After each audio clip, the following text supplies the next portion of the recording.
Vice President Dr. Mahamudu Bawumia has assured some appointees in the previous administration will be legally held accountable for their stewardship.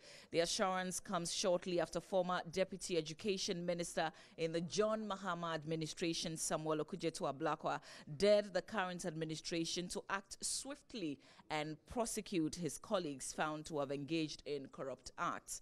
Speaking at a consultative forum on agriculture at the Pedrasi Lodge at Ibri, Dr. Bawumia said the Mahama-led administration orchestrated what he describes as 419 projects and activities whose value for money will soon be tested in courts. We know a 419 scam when we see one, and that unfortunately was the hallmark of the administration of former President Mahama. Ghanaians will find out more soon, very soon, as people are held legally accountable for all these scams. With the record that the former president has in the area of governance, it is incredible that he would have the effrontery to talk about 419 scams. Well, Dr. Bawumia has also been responding to claims by former President John Mahama at an NDC unity walk in Cape Coast that the Kwadwo-led government is shortchanging Ghanaians with a national digital addressing system. He says he finds it incredible that the former president would talk about 419 scams. We have spent $2.3 million on the national digital property addressing system. And I dare say it is money well spent for the benefit of all Ghanaians. It is not money finding itself into the pockets of a few cronies. We did not spend it on guinea fowls or bus branding or overpriced mansions and contracts or ghost roads. We have spent it on something productive. As a result, Ghana has an excellent digital addressing system. If the former President Mahama can take care and some time just to read and learn about it. It was developed by Ghanaians, and we should collectively take pride in their work and not try to pull them down.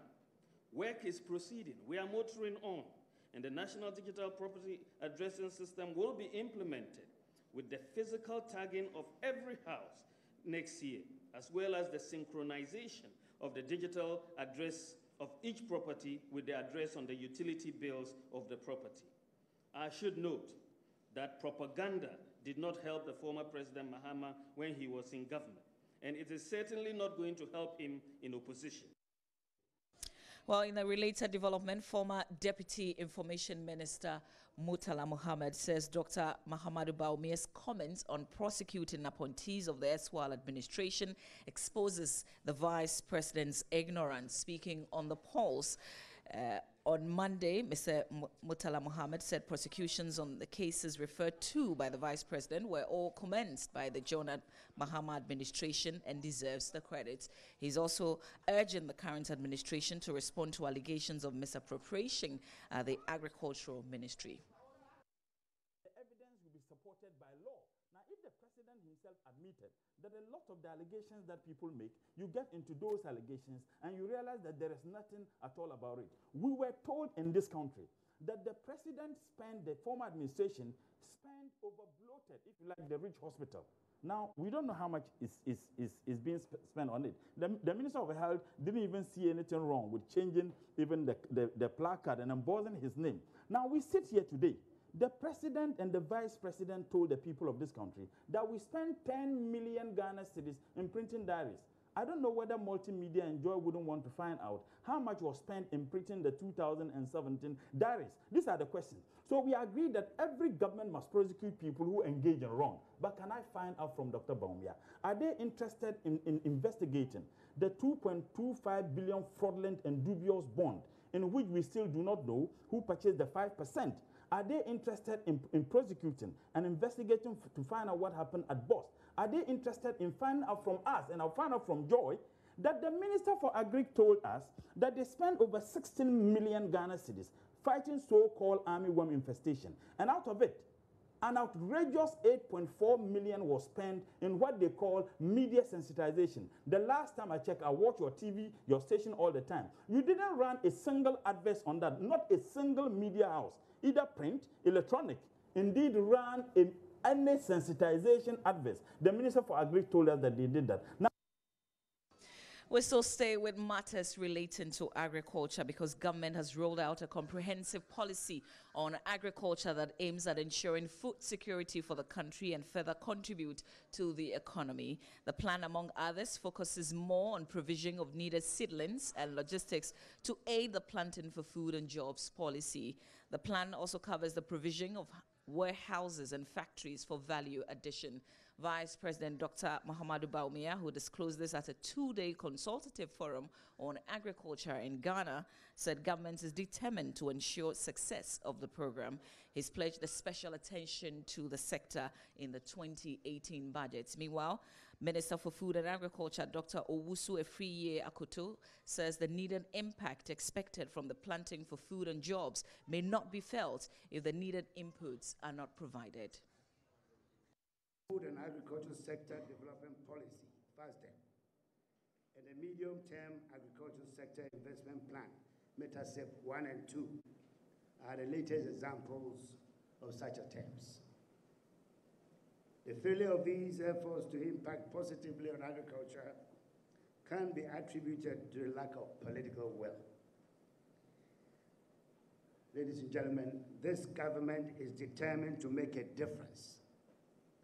Both the President, His Excellency Nana Addo Dankwa Akufo-Addo, and the Vice President are leading the charge for pursuing agricultural transformation. Today's event is a clear manifestation of the commitment to the genuine effort to promote agriculture. They are both of the strong conviction that any effort towards development of the economy can only be based on the sustainable growth of agriculture. The next 2 days offer the opportunity to examine the relationship between agricultural infrastructure, on-farm technology transfer, agricultural research, marketing, agro-processing, and value addition. In other words, the complete gamut of activities aimed at driving the sector to ever-increasing growth. All these activities on the ground are led by the flagship Planting for Food and Jobs. A vision of the President of the Republic, which has been initiated and implemented in the first year of this administration with such stunning success. Even in its pilot stage, this year, 2017, with a focus on 200,000 farmers, it is clear that it holds promise. The target to reach a minimum of 1.5 million of our 5 million farmers by 2020 cannot make the needed impact without the requisite investments in roads, marketing facilities, agro-processing, and other supporting infrastructure. That is the reason why such talent, expertise, and experience have been assembled this morning to consider issues and how they can be harmonized to produce the maximum results to the benefit of the farmers of Ghana and the people of this country. In other news, police in Tema are currently investigating circumstances leading to an attack on the Tema end of the toll booth on the Accra-Tema motorway Sunday night. 3 unidentified men with locally manufactured pistol allegedly attacked the booth at about 9:30 p.m. and made away with some 45,000 Ghana cedis in cash. Correspondent Kwame Yanka has more in the following report. There was a policeman on duty. He says he did not see the 3 men attacking the toll booth attendants.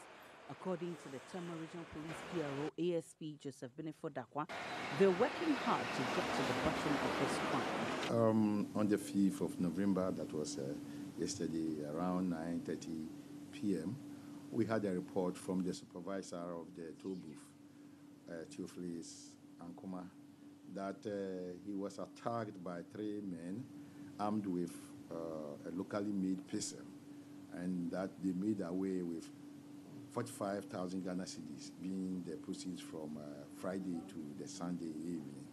So immediately we had this report.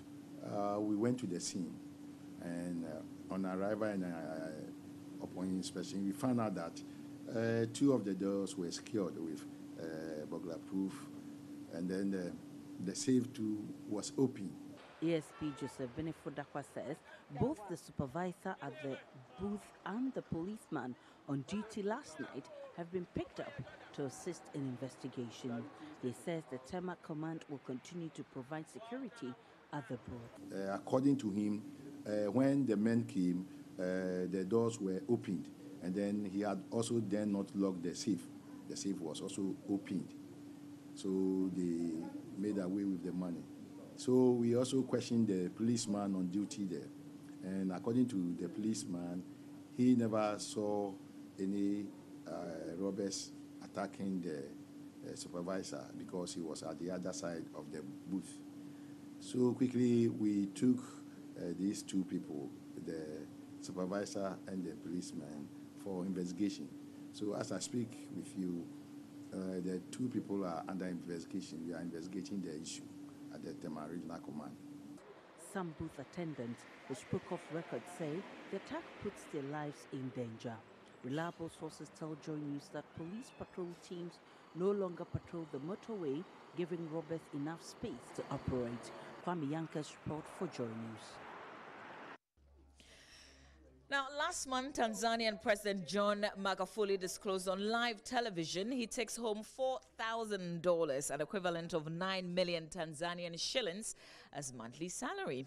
The public announcement is part of his promise to fight corruption after he assumed power in 2015 as leader of the East African country. Well, JoyNews' Mohammed Nuruddin, on a recent trip to Tanzania, sought to find out what the revelation means to ordinary Tanzanians. Kwa mwezi mpaka milioni 40. Mshahara wangu mimi ni milioni 9. President Magufuli stated emphatically